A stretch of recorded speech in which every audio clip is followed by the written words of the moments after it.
When you're entering this year, if each of you can just practice the meditation and calmness before you go to your family's events and really make a contract and agreement with yourself that as I enter, I'm going to enter with a state of grace and presence.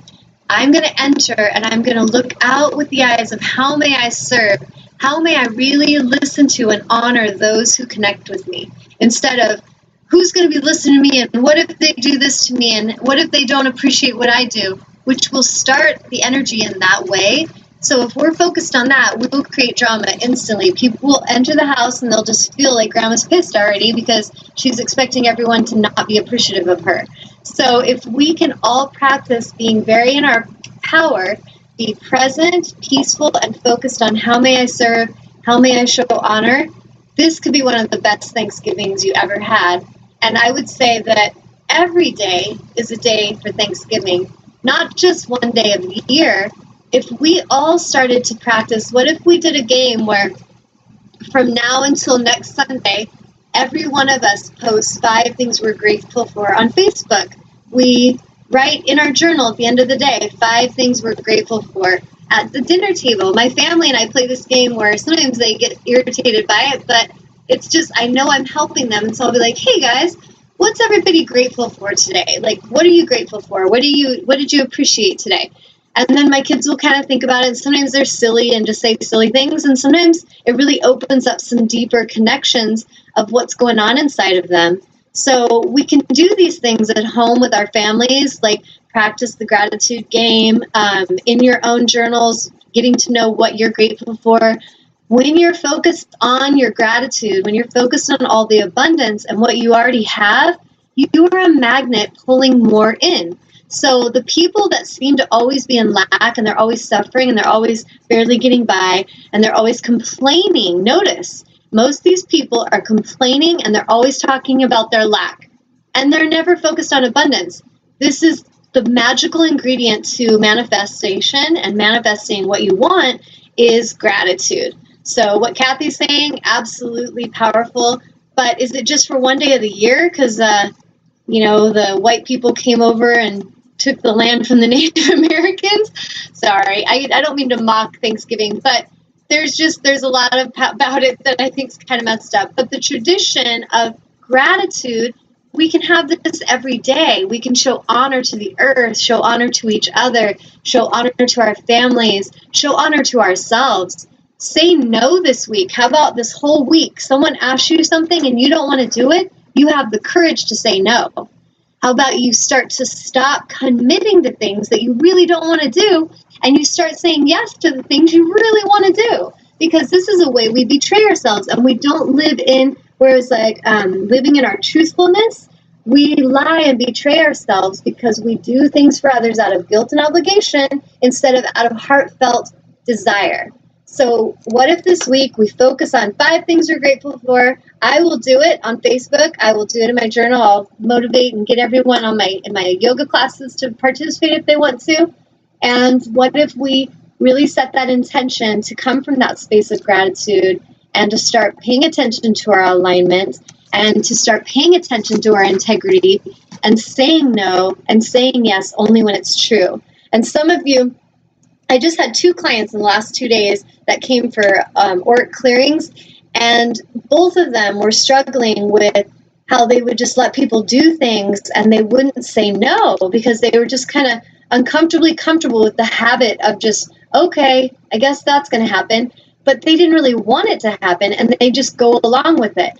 And if you do this long enough, you start to feel kind of pissed off at yourself and at others, because really you need to be clear with what really matters to you. If you're really tired and you don't want to hang out with your friend, don't give that heartfelt commitment to, yeah, I'm going to hang out with you no matter what.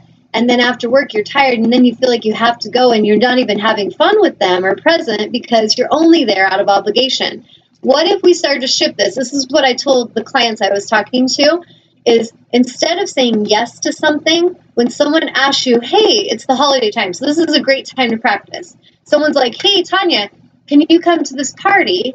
And I'm like, ooh, like I've got 3 different party invitations and I've got a lot going on. So if I already know that, right away you know it. Your intuition tells you like, ooh, the best way you can answer is, you know what?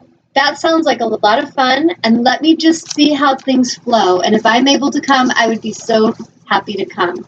That is the best way you could answer, because you're really truthfully allowing for flow. Then when you get out of your day, you're done with your work day, and you're like, wow, I actually feel pretty good. That party sounds fun. I'm going to go. You let your friend know, hey, I'm on my way, and you show up, and you have a great time.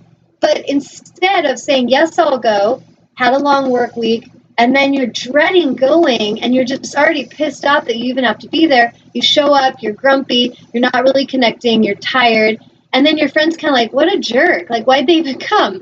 So we could really start to honor ourselves and each other by being more truthful. So maybe this week or this holiday season, let's practice saying no to no's, yes to yeses, and let me see how that flows to things that we're not really sure about. Like, we're neutral. We're like, it could happen, it could not happen, and just let things flow and see if that helps you so that you don't feel like you're committed to things and then you don't really want to do them, but you do it anyway.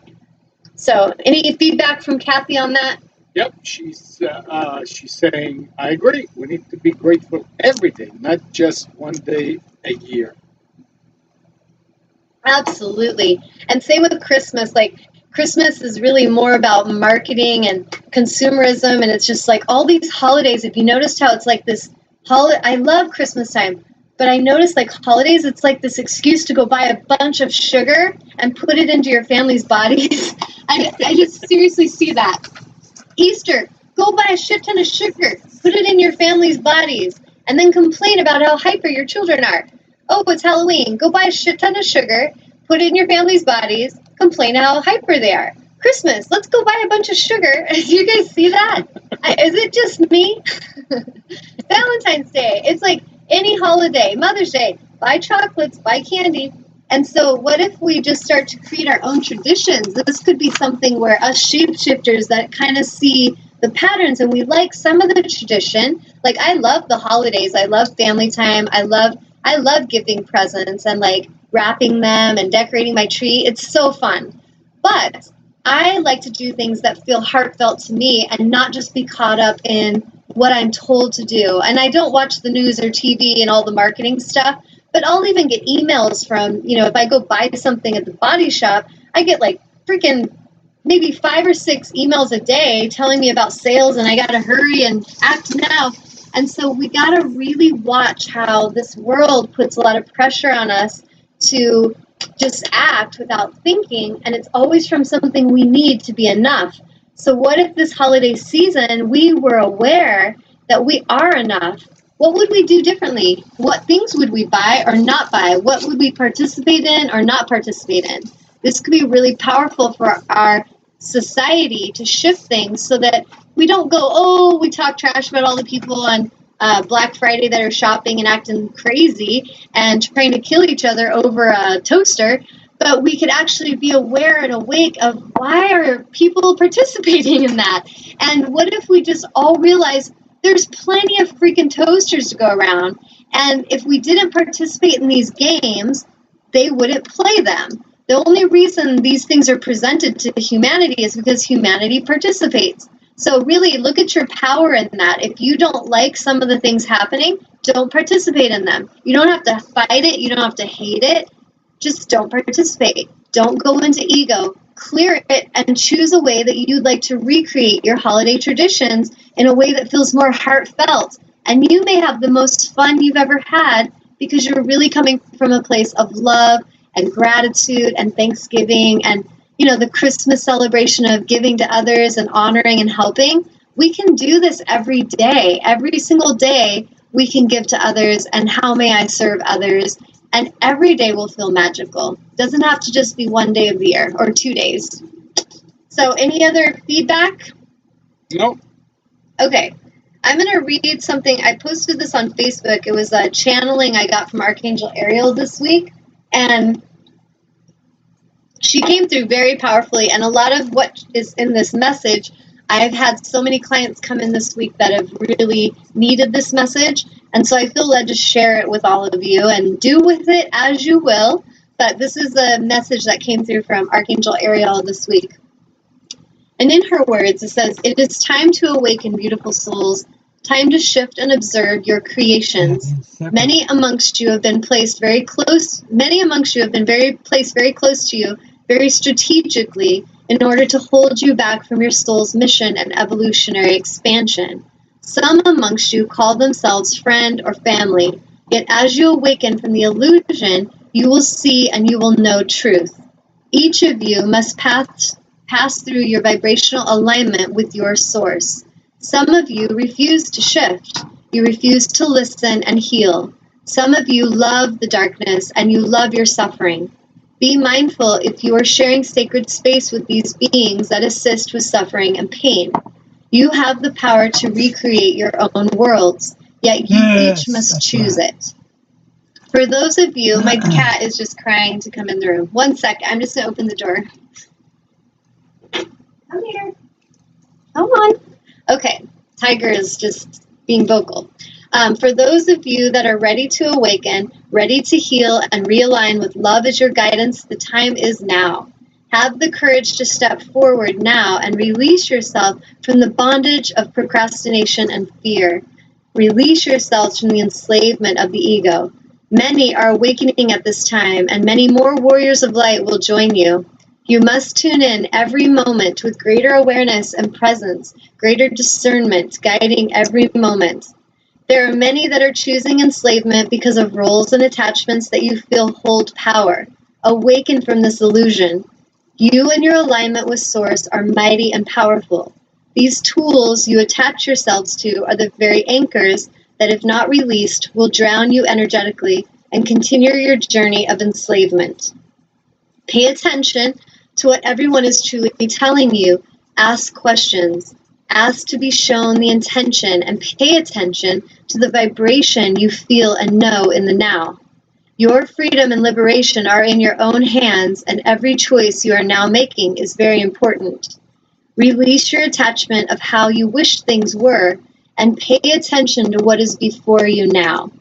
Choose your new creative thoughts from this alignment of truth. Awaken from the dream that is drugging you and numbing you, and move forward into the light. Call upon us in your times of confusion and worry. Ask us for clarity and understanding, and we will surely deliver it. Open your eyes to see and your hearts to remember and know us once again. We are here in mighty numbers, though only few of you are aware of our presence. It is you that hold the key to removing the veil of darkness. Call forth the light, and you will be liberated with love, truth, and illumination. Archangel Ariel. So that was the message that I got from her and felt led to share. So any feedback on that? Nope. How about you, Amnon? What do you feel about all this stuff today? I thought that everybody behaved as though Thanksgiving is every day. Is it just me? Well, maybe you have a lot of people around you, and that's awesome. So if everyone does around you, good job. But does everyone behave that way? I'm thinking probably not everybody. But is it possible that we all could? Absolutely. It's always possible. And yeah. I mean, you're right. And I like what you said about starting your own so-called tradition. Yeah. And I'm trying to get ideas. Nice. Yeah, and when you're in that meditative space, this is where you could be like, how could I create a more beautiful Thanksgiving experience and tradition? How could I create a more beautiful Christmas experience? And we can go into that place and listen and be receptive to our higher self. And the higher self will have answers and solutions and fun, creative inspiration. And then we do it, and we start to shift. Each of us starts to shift in a new direction that feels more heartfelt and truthful and loving, instead of just going through the motions and doing what we're supposed to do as good little humans in society that need to go and participate in our part of buying and purchasing, right? Right. And eating all that damn sugar. Jesus. And let's see who. Caller, go ahead. Hi, this is Cindy. Cindy, my love, how are you? I'm good. Long time no agree chat. so much. I know. No, a long time no talk, just speak. What did you say? I didn't hear